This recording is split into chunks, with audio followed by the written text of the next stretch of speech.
자, 믿음은 세 가지 종류가 있어요. 첫째는 구원을 받는 믿음이 있어요. 구원받는 믿음. 이건 진짜 내공로는 하나도 없어요. 하나님이 완전히 은혜로 우리에게 베푸신 것들을 받아들이는 방법이 뭐냐면 믿음입니다. 두 번째 믿음이 있는데 그 두 번째 믿음은 성장하는 믿음이에요. 이 믿음은 하나님의 말씀을 들을 때 성장합니다. 로마서 10장 17절 말씀에 믿음은 들음에서 나며 들음은 곧 그리스도의 말씀으로 말미암느니라. 내가 성경을 얼마나 많이 읽냐, 성경 말씀 많이 듣느냐, 그런 들음이 아니라 믿음을 가지고 들어서 내 믿음이 성장하는, 하나님을 향한 신뢰와 하나님의 약속의 말씀을 붙잡는 나의 의지가 굳건케 되는 그런 성장하는 믿음이 있다라는 거예요. 세 번째, 능력으로 나타나는 믿음의 은사들이 있어요. 그 믿음의 은사로 비가 오게도 하고, 믿음의 은사로 비가 멈추게도 하고, 바람이 멈추게도 하고, 배가 정지되기도 하고, 여호수아가 전쟁을 하다가 조금만 더 하면 전쟁이 이길 것 같은 거예요. 여호수아가 뭐라 하겠냐? 태양아 멈춰라. 그러니까 기브온 산에 넘어가던 태양이 덜커덕 걸려가지고 안 넘어간 거예요. 여러분 이런 게 믿음입니다. 여러분 이렇게 행사해 보신 적이 있어요? 태양아 멈춰라. 멈추라 그러면 태양이 딱 쓰는 거예요. 그게 바로 그 여호수아가 가졌던 그런 믿음이에요. 어마어마한 믿음이죠. 실은 우리가 베드로가 예수 그리스도의 이름으로 손을 잡아 일으키면서 명령한 것도 실은 강력한 믿음입니다. 은사로서의 강력한 믿음의 은사예요. 베드로가 또 애니아야 일어나라 그 중풍병자로 죽었던 사람을 잡아서 일으키는 것, 이런 역사들은 실은 치유의 역사이기도 하지만 믿음의 은사가 강하지 않으면 그렇게 도저히 할 수가 없어요. 그렇게 할 수가 없어요. 이제 그런 믿음을 이제 표출하는 그런 은사로서의 믿음이 있다라는 거예요. 그래서 하나님이 열어놓으신 구원의 문, 하나님의 편에서는 우리에게 은혜를 열어놓으신 것이고 우리 편에서는 이것을 믿음으로 받아들이는 거다. 그래서 거기 써놨죠. 하나님은 은혜로. 그럼 여러분이 우리는 믿음으로 이러는 거예요. 자, 하나님은 은혜로. 그러니까 우리가 우리의 믿음과 하나님의 은혜가 딱 맞닥뜨려져서 구원의 역사가 일어나는데 하나님이 우리에게 베푸신 은혜가 억만이라면 우리가 거기에 반응하는 믿음의 효력은 1조차도 되지 않아요. 그러니까 오직 하나님의 은혜로 구원받는다는 말이 맞는 거예요. 우리 행함이 아니라 하나님의 은혜로 구원받는다는 말이 맞는 거예요. 다만 우리는 이것을 우리에게 베풀어준 것을 믿음으로 받아들였다는 것이 차이예요. 그러니까 우리가 한 일은 실은 없는 거죠. 우리는 받아들인 것밖에 없는 거죠. 제가 이 얘기를 할 때 그런 얘기를 한 적이 있습니다. 청와대를 놀러 가는데 마을에서 돈이 다 나온대요. 그런데 몸만 오면 된다고 우리 하집사님이 수면례에서 열심히 얘기를 했어. 그러니까 전화가 와. 할머니들한테. 아니 진짜 그거 공짜요? 그런데 아니 어머니 오기만 하면 공짜예요. 아니 공짜라니까. 오기만 해 몸만 오면 돼. 그런데 이 얘기를 그냥 믿고 받아들여가지고 딱 와가지고 마을 앞에 온 고속버스를 딱 타고 간 사람은 그날 가가지고 청와대 가서 윤석열도 만나고 시계도 하나씩 얻어차고 밥도 같이 먹고 신나게 놀고 저 경복궁도 갔다가 인사동도 갔다가 이렇게 한강도 구경하고 유람선도 타고 완전히 풀코스로 대접을 받고 저녁까지 63빌딩 거 가가지고 뷔페까지 다 얻어먹고 그냥 끝내주게 먹고 왔어. 오는데 또 가시는 길에 적적하지 않으시라고 심심하지 않고 좀 넉넉하게 가시라고 신사임당 하나씩 나눠줬어. 이거 완전히 은혜죠. 그쵸? 나는 뭐 한 거밖에 없어? 방송 듣고 차 탄 거밖에 없는 거야. 이게 실은 구원의 은혜예요. 우리가 아무것도 한 것이 없어. 예수 열차가 온다고 그래가지고 예수 열차 탄 거밖에 없는데 엄마야 탔더니 밥도 주고 아버지도 새로 생기고 얼마나 좋을지 몰라. 친구들도 생기고 형제들도 생기고 잔뜩 생기는 거예요. 그래서 하나님 나라 가보니까 하나님이 오늘 환영하는 거예요. 너무너무 좋은 거예요. 이거 우리 힘으로 행한 게 하나도 없어요. 저는 요즘 가끔 이런 생각을 해봤어요. 내가 한 1, 2년 안에 죽는다면 이런 생각을 해봤어요. 내가 가져갈 수 있는 게 무엇이 있을까 생각을 해봤어요. 하나도 없더라고. 그럼 내가 죽으면 가져갈 게 하나도 없어. 없죠? 네. 내가 죽는다고, 야, 태희야, 아빠 죽으니까 너 아빠랑 같이 가자. 그럼 태희가 가겠어요? 그만요. 이렇게 얘기하잖아. 안 돼. 나 수민이하고 펜션도 가야 되고 놀러도 가야 돼. 아빠 안 돼. 아빠 먼저 가. 내가 그 뒤따라 갈게. 이러잖아요. 그래, 아빠 같이 가자. 그럴 사람 아무도 없는 거예요. 우리 집사람이 여보 안 되지만 먼저 가. 우리 집사람 맨날 저보고 하는 얘기가 뭐라 그러냐. 내가 자기보다 조금 일찍 죽어야 되는데 그런 얘기를 합니다. 이렇게 마음대로 됩니까? 그 마음대로 되면 그렇게 죽지. 그게 마음대로 안 되는 거거든요. 그래서 요즘에는 이제 내가 좀 신변 정리를 해야 될 필요가 있다. 왜냐하면 죽음을 준비하는 삶이 내게 필요하겠구나라는 생각을 많이 해요. 내 죽음을 좀 준비해야 되겠다. 그렇다 해서 제가 뭐 1년을 우리 목사님 저렇게 얘기하시는 거 보니까 5일 안에 죽겠다. 그런 건 아닙니다. 근데 죽음을 준비하는 삶이 필요하겠구나. 얼마 전에 선한 목자교회 그 목사님 누구죠? 유기성 목사님이죠. 그분이 은퇴를 하셨어요. 근데 그분이 이제 은퇴하는 답사의 말을 하는데 한마디가 저한테 아주 심쿵하게 와닿았는데 그게 뭐냐면 이런 얘기예요. 아무튼 제가 사용하던 목양실을 제가 정리할 수 있는 기회를 주신 하나님께 감사드립니다. 그러니까 내 방을 내가 정리할. 여러분 방 잘 정리하고 다니십니까?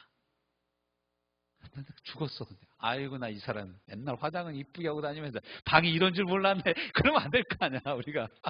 근데 저는 그런 얘기 충분히 들을 것 같아. 아이고 목사님 맨날 뭐 넥타이 매고 뭐 로마 칼라하고 설교하시고 양복 입고 그래서 난 깔끔한 줄 알았더니 아이고 세상에 우리 목사님 목양실 좀 봐. 이렇게 지저분하게 해놓고서는 우리 보고 정결하고 거룩하게 살라고 하셨단 말이에요. 유기성 목사님 마음을 제가 알겠어요. 왜냐하면 또 컴퓨터도 그래. 컴퓨터를 내가 이것저것 막 사용했어. 웹서핑도 하고 뭐 들어가서 웹툰도 보고 그랬단 말이에요. 근데 그 기록이 내 컴퓨터에 다 남아있는 채로 내가 죽었어. 그러면 어느 분이 교회 안에서 컴퓨터 잘하는 친구가 내 컴퓨터를 딱 뒤져보더니 아이고 우리 목사님이 야한 데도 몇 번 들어가셨네. 이러면 어떻게 할 거야. 이런 거 수시로 우리가 정리하는 삶을 살아야 돼. 인터넷 사용 기록을 수시로 지워야 되는 거예요, 우리가. 그럼 뭐, 아이고, 우리 목사님 보니까 맨날 쿠팡에다 뭐 주문만 하셨네. 제가 아는 분 한 분이 다른 교회 다니는 분이신데 우리 교회 오셔서 그런가. 아이고, 목사님, 저희 교회 목사님네 집은요, 택배가 안 오는 날이 없어요, 하루도. 그러는 거예요. 뭔 얘기일까? 우리 목사님 맨날 택배 시켜요. 그래서 제가 그 집사님한테 그러세요. 그럼 네가 좀 사드려. 왜 그렇게 맨날 택배 온다고 뭐라고 하는 거야. 그런 얘기를 한 적도 있어요. 근데 그런 것들, 여러 가지 기록들이 우리 가운데 남아있어요. 우리가 우리 삶을 돌아보며 수시로 정리하는 삶을 살아야 돼요. 정리하는. 이런 휴일 같은 경우에는 여러분 한번 본격적으로 여러분 삶의 자리를 한 번씩 정리해 보시길 바랍니다. 그리고 인간관계도 정리해. 나 이게 휴대폰을 보면은 거의 연락처가 제가 1000개 가까이 되더라고요. 근데 이분이 누군가 싶은 분들이 많이 있는 거예요. 전화번호를 보면. 그렇다고 또 지울 수도 없는 게 내 기억력을 내가 믿지를 못하겠는 거예요. 그 꼭 사람들이 전화하면 그런다. 이렇게 얘기해. 목사님 저 아시죠? 그런다는. 아니 내 자기가 누군 줄 어떻게 알아? 그리고 이제 이 전화번호가 몇 번 바뀌다 보면 뭐 이렇게 다 주소록이 다 오는 것 같아도 빠지는 것들이 몇 개씩 있잖아요. 어디서 많이 본 번호는 번호 같은데 이걸 받아야 될지 말아야 될지도 망설여지고 뭐 휴대폰도 사람들이 번호를 막 바꾸잖아요. 그러면 옛날에 내가 알았던 사람 휴대폰 번호가 엉뚱한 사람이 쓰고 있어. 어떤 데는 그런 사람한테 전화가 와. 혹시 제 선생님이 카톡이 올라왔어서 어떤 분이신지 궁금해가지고 전화를 했다고? 그런 분들도 있어요. 그 요즘에는 또 얼마나 험악합니까, 세상이. 보이스피싱도 많고. 아빠, 제가 휴대폰을 잃어버렸어요. 그래서 난 우리 딸은 휴대폰 안 잊어먹었댄다. 너는 누구 집 딸이냐? 그렇게 가끔 문자도 보내고 그랬는데 별의별 사람이 다 있는 시대에 우리가 살고 있지 않습니까? 정리할 필요가 있어요. 근데 하나님은 은혜로 우리는 믿음으로 반응해서 우리가 구원을 받았다라는 거예요. 그 주님은 은혜, 나는 믿음으로 살아야 된다라는 거예요. 성경에요. 우리가 히브리서 11장 6절 말씀 암송했잖아요. 하나님을 기쁘시게 하는 유일한 방법이 뭐라고요? 믿는 거예요. 믿어드리는 거예요. 어떻게 믿어드리면 하나님이 기뻐하죠? 하나님 난 살아계심을 믿습니다. 이러면 하나님이 기뻐하신다는 거예요. 그럼 하나님 한번 우리 기쁘게 해드려 봅시다. 시작. 나는 하나님이 살아계심을 믿습니다. 이게 하나님이 기쁘시게 한다는 거예요. 그럼 화장실 갈 때도 여러분 하나님 살아계심 나 믿습니다. 오늘 또 파편이 아닌 긴 안쓰른 김밥이 나오게 하여 주옵소서. 우리가 힘주면서 그렇게 기도할 수도 있는 거예요. 여러분 저기요 건강한 거 어떤 게 건강하냐면 잘 먹고 잘 자고 잘 사는 게 건강한 거예요. 네, 이 진짜 건강한 거 이거 맡기면 사람 죽습니다. 죽을 때 되면 이게 안 돼서 죽는 거예요. 이게 안 돼서 죽는 거예요. 자, 그럼 하나님이 왜 구원을 우리에게 그럼 선물로 주셨을까요? 구원을 받을 자격이나 조건이 우리에게는 안 되기 때문에 그래요. 구원을 받을 만한 값을 치를 만한 것이 우리에게는 없어요. 어느 분이 천국 보고 왔다고 그러더라고요. 천국은 네모 반듯한데 다 황금으로 돼 있더라. 그분이 이제 신학 박사에다가 뭐 유명한 교단의 이제 뭐 목사님이셨어요. 큰 교회 목사님. 뭐 천국 봤다 온 거라고 간증을 하는데 우리 집사람이 저한테 틀어줘서 시골 가는 내내 들었거든요. 근데 내가 들으면서 무슨 생각이냐. 아니 천국 간증을 어떻게 이렇게 드라이하게 할 수 있냐. 어떻게 이렇게 건조하게 천국 간증을 할 수 있을까. 그렇게 아무튼 그분이 이제 간증하는 얘기를 쭉 들으면서 그분이 그러는 거예요. 천국엔 다 모든 것이 다 황금으로 돼 있더라는 거예요. 그래서 뭐 어떤 집사님이 이제 예수님이 천국에 오라 그래서 가려고 그러는데 집에다가 이렇게 숨겨놓은 금두꺼비가 있었다는 거예요. 그 두고 가면 안 될 것 같더래. 그래서 예수님 나 이것만 가져갈게요. 그러니까 그거 필요 없는데 그러더라는 거예요. 아니 그래도 이것만 가져갈게요. 그러면 가져가라. 아니 가져와서 보니까 도로가 다 금으로 돼 있더라는 거예요. 그러니까 아무 소용이 없는 거예요. 여러분 우리가 천국에 들어갈 수 있는 자격, 구원을 얻을 수 있는 자격은 금이 아니에요. 은도 아니에요. 그 돈이 아닌 거예요. 돈이 아닌 거예요. 돈이 아닌 거예요. 그리고 우리가 무슨 권력을 가졌다고 해서 들어갈 수 있는 게 아니에요. 공부를 많이 해서 들어가는 게 아니에요. 오직 누구를 믿어서? 예수님의 피값, 예수님을 믿어서 들어가는 거예요. 그래서 이게 은혜입니다. 그래서 로마서 3장 23절에 모든 사람이 죄를 범하였으면 하나님의 영광에 이르지 못해요. 로마서 6장 23절. 그리고 죄의 값은 뭐예요? 죄를 지었으면 값을 치러야 되는데 그 값은 사망이라는 거예요. 죄 지은 모든 사람은 죽습니다. 우리는 죽어요. 육체적으로 죽고 영적으로 죽고 영원 심판받아서 죽는 거예요. 지옥이냐 천국이냐로 떨어지는 거예요. 네. 누구도 값을 주고 살 능력이 없기에 하나님이 이것을 선물로 주셨습니다. 이걸 다른 말로 하나님의 사랑이라고 말합니다. 하나님이 세상을 이처럼 사랑하사 독생자를 주셨으니 누구든지 저를 믿는 자마다 멸망하지 않고 영생을 얻게 하려고 아들을 우리에게 내어주신 거예요. 우리는 그 아들 예수 그리스도를 믿어서 구원받은 줄로 믿습니다. 여러분 우리가 믿음을 얘기할 때 이것을 떠나서는 믿음을 얘기할 수가 없는 거예요. 어떤 사람은 믿습니다를 세게 얘기하면 믿음이 좋은 줄 알아. 그렇지 않습니다. 그럼 말 세게 하고 억세게 한다고 해서 그 사람이 강한 게 아니에요. 오히려 약한 사람일수록 말은 세게 하죠. 너 죽인다라는 말 한 사람 지금 별로 살인을 저지른 사람은 없습니다. 근데 가만히 아무 말도 안 하겠다 칼로 푹 찌르는 사람이 진짜 무서운 사람이에요. 그러니까 여러분 막 화가 나가지고 화를 확 터뜨리고 막 너 죽어 너 죽고 나 죽자 막 이렇게 대들고 싸우고 그런 사람은 별로 무서운 사람이 아니야. 그냥 두고 보자. 그러면서 혼자 칼을 싹 갈고 칼을 호주머니에다 집어넣고 있다가 아무 말도 안 하고 가서 옆에 와서 푹 찔르는 그 사람이 진짜 무서운 거예요. 짖는 개는 무서운 개가 아닙니다. 안 짖고 가만히 있다 옆에 오면 확 물는 개가 진짜 무서운 개인 거예요. 여러분 이게 정말로 살인죄를 저지르는 사람들을 성품을 가만히 보면요. 외향적인 사람들보다 내향적인 사람이 훨씬 더 많습니다. 혼자 다 소설 쓰고 있는 거예요.